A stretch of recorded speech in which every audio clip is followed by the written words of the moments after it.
días. A continuación, mi equipo y yo les hablaremos acerca del microscopio electrónico de barrido.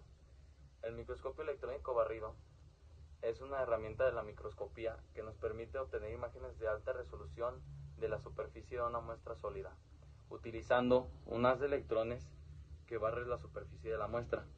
El microscopio electrónico de barrido genera imágenes tridimensionales de alto detalle, permitiendo así estudiar la morfología y topografía de una muestra. Es utilizada ampliamente en campos como la ciencia de la materia, la biología y la nanotecnología. Antes que nada, para hablar del microscopio electrónico de barrido, debemos determinar qué es el microscopio electrónico de barrido. Es una técnica microscopia electrónica capaz de producir imágenes de alta resolución de la superficie de una muestra. Utilizando interacciones entre electrón-materia, utiliza un haz de electrones en lugar de un haz de luz para formar una imagen. El microscopio electrónico de barrido fue desarrollado a lo largo de varias décadas con contribuciones de varios científicos. Todo inició en 1935 cuando Max Nunn propuso la idea de este microscopio y en 1937 y 1938 Manfred von Alfred introdujo un sistema de barrido en un microscopio electrónico de transmisión y en 1942 Zworykin y Bradley desarrollaron un prototipo del detector de electrones secundarios. En 1950 y 1960, varios científicos mejoraron la resolución y la calidad de las imágenes. En 1965, Cambridge Instrument Scientific realizó el primer microscopio de barrido, el cual fue comercial. El microscopio electrónico de barrido ha tenido un gran impacto en la investigación, ya que con este podemos ver imágenes de alta calidad y también podemos ver la composición química de las muestras. Partes del microscopio. Tenemos la columna electrónica en la cual se encuentra el cañón. Dentro de esta tenemos el catado, el cilindro de Wiener y el ánodo. Tipos de catados: filamentos de tungsteno, filamentos de hexaboruro de latano y catados de emisiones de campo. Columna electrónica MEP, en la cual tenemos dos lentes, que es el lente electrostático y la lente electromagnética o columna electrónica. En la lente electromagnética encontramos lo que son las bobinas o solenoides que están enrolladas y hacen pasar a la corriente eléctrica en campo magnético. También tenemos la lente condensadora o el lente objetivo. La lente electrostática y el crossover toman por el filamento cilindro de Wiener y el ánodo. Y por último, cámara del espécimen que coloca porta espécimen y su tamaño varía. La columna por donde viajan los electrones debe de estar en vacío para que estos lleguen hasta la muestra.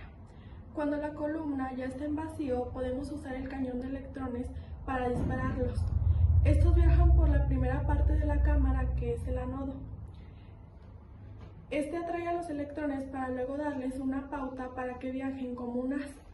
Continúan viajando sobre el lente magnético, que crea un campo magnético y hace que los electrones se conviertan en un haz más preciso.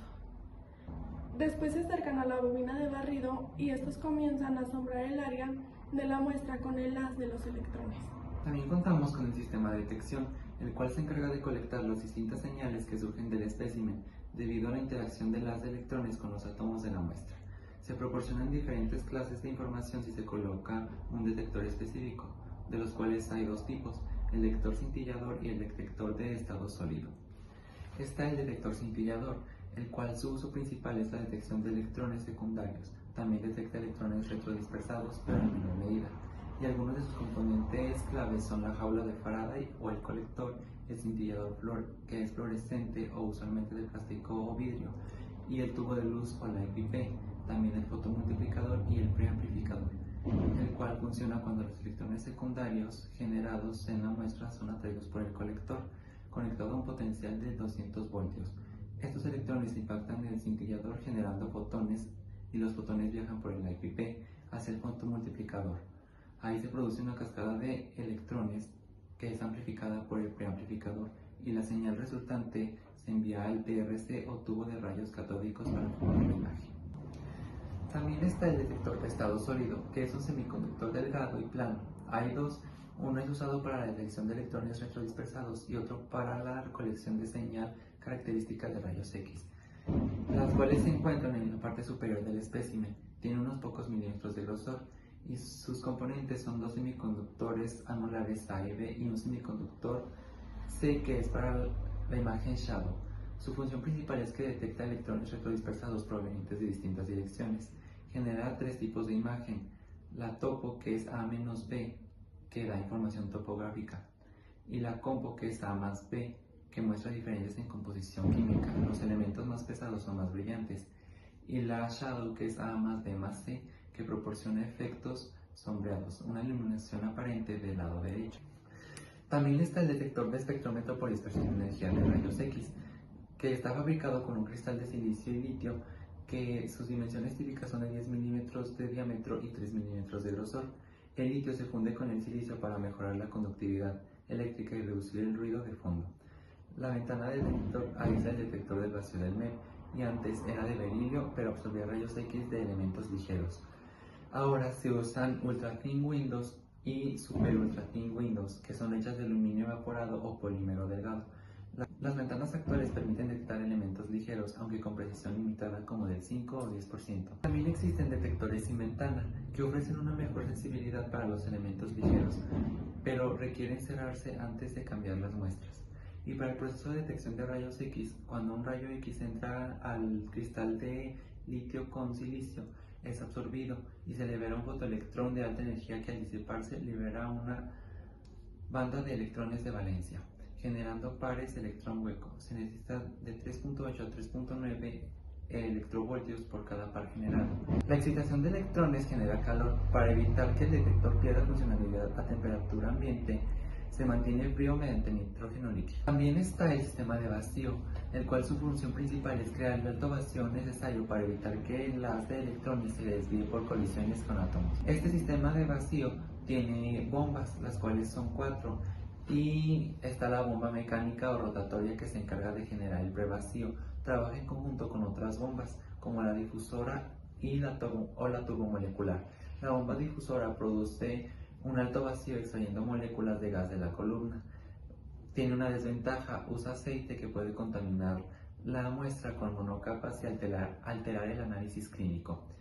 Actualmente está siendo reemplazada por la bomba turbomolecular, que reemplaza la bomba difusora porque no usa aceite y por lo tanto evita la contaminación. Es más limpia y eficiente para obtener el alto vacío.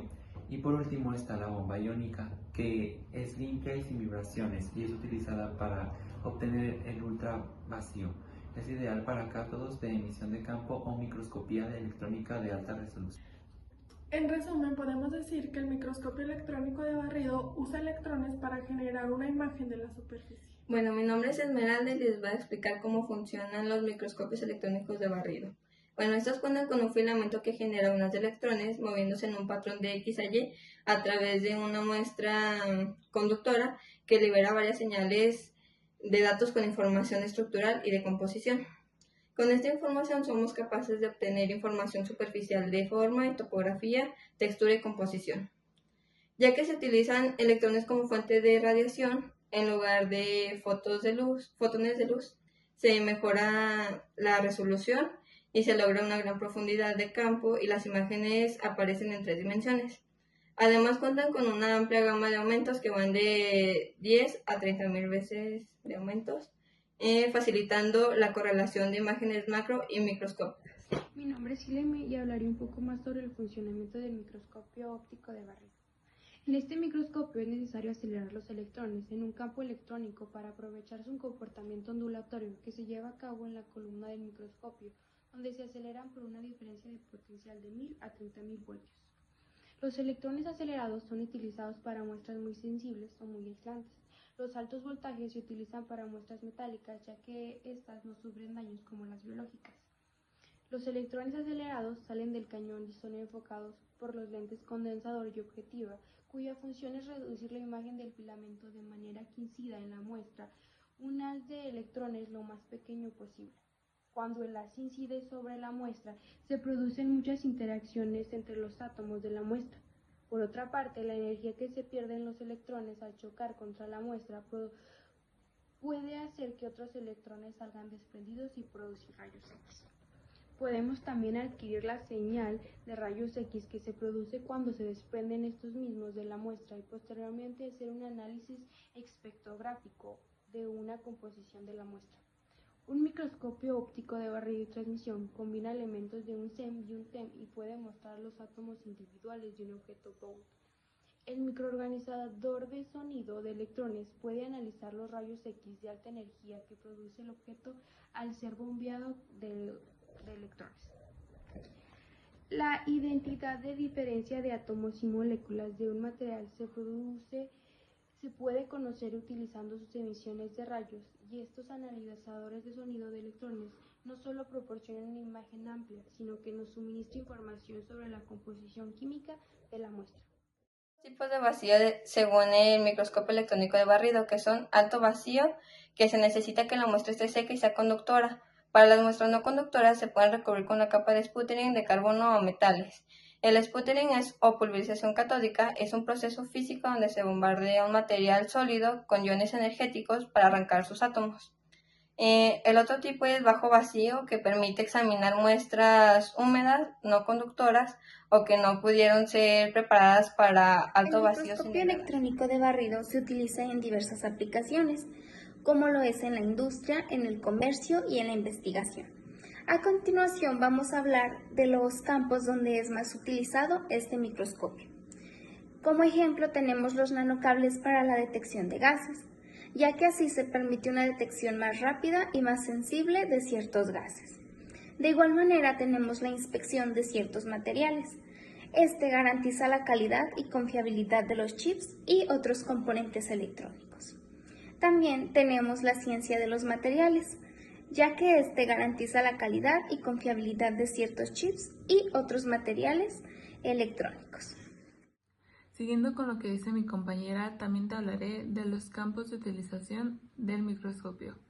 Uno de ellos son las investigaciones forenses, ya que sirve para analizar muestras a nivel microscópico y con gran detalle. Otro de ellos son las ciencias biológicas, ya que ayuda a analizar los tejidos de animales, insectos, bacterias y virus. Otro de ellos también son los nanocables para la detención de gases, ya que permiten una detención más sensible y rápida para ciertos gases.